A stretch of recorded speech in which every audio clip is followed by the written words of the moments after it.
Welcome to the deep dive. We aim to break down complex stuff to give you insights that really matter. Today we're taking a hard look at a really frighteningly sophisticated cybercrime. It's called the digital arrest scam, and it's spreading. This isn't just some abstract threat. I mean, think about this.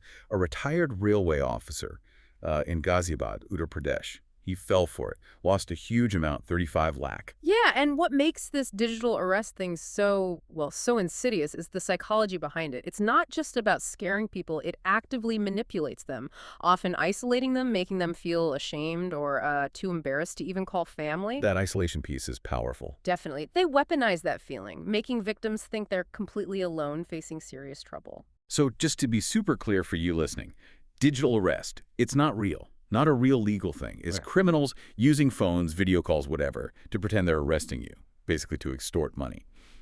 Okay, so let's unpack how this actually plays out.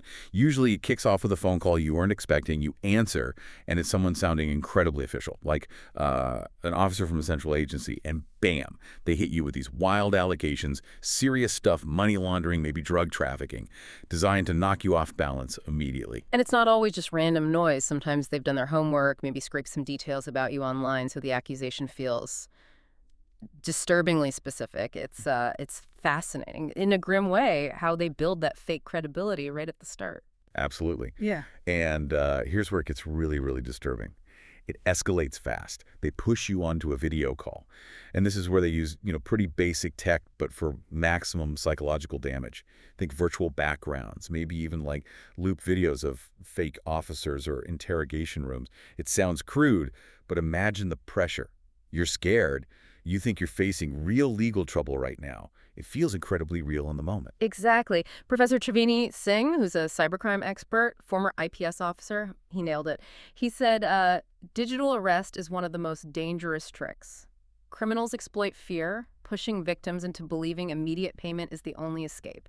It's all about creating panic, basically. That quote really hits home. They exploit fear, make you think paying up is the only way out. And they keep you on the line, right? Yeah. Sometimes for hours. Keep you isolated so you can't check, can't call anyone, can't think straight. That continuous pressure loop. It just bypasses rational thought. It does. It's easy to sit here and say just hang up, but when you're in it with that authority figure bearing down, complying feels almost automatic sometimes. Okay, so knowing it's all fake, knowing the pressure tactics, the official warnings are key. Local cyber cells are really clear on this. No genuine agency investigates over the phone like this, and they definitely don't demand money transfers. Ever. Remembering that is like your first shield. Right. Which brings us to the practical side. What can you actually do? What are the steps? Well, experts and the police have some solid advice. First, if you can, record suspicious calls. It's evidence. Good point. Record it. Second, hang up and immediately call the National Cybercrime Helpline, that's 1930, or report it online at cybercrime.gov.in. Don't hesitate. Okay, 1930 or the website. Got it. And this is crucial. Never, ever give out banking details or OTPs, those one-time passwords, over the phone, no matter what they say. Yeah. And always talk to family or maybe a legal advisor before you even think about sending money. A real authority won't rush you like that. That makes sense. Take a breath, talk to someone else. So, stepping back, what's the bigger picture here? This case, it points to a disturbing trend globally, doesn't it? It seems like senior citizens, retired folks, they're increasingly in the crosshairs for these scams. Yeah, if you look at the broader pattern, it's clear why. They often have savings, yes, but also there's often this inherent trust in authority. Criminals exploit that trust. And sometimes maybe there's less familiarity with the latest online tricks or, digital security.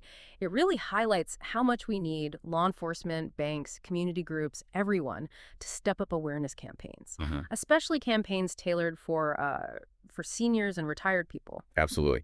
Better targeted information is key. So ultimately, it really boils down to vigilance, right? Being skeptical, questioning things, and reporting suspicious activity immediately. That's your best defense. It is. And maybe a final thought for you to consider. Technology keeps racing ahead, right? But the scams, they often rely on exploiting very old, very human psychology. Deception evolves, but critical thinking, that remains your strongest shield against it all. Well said. Stay alert out there, stay safe, and thanks for joining us on this deep dive.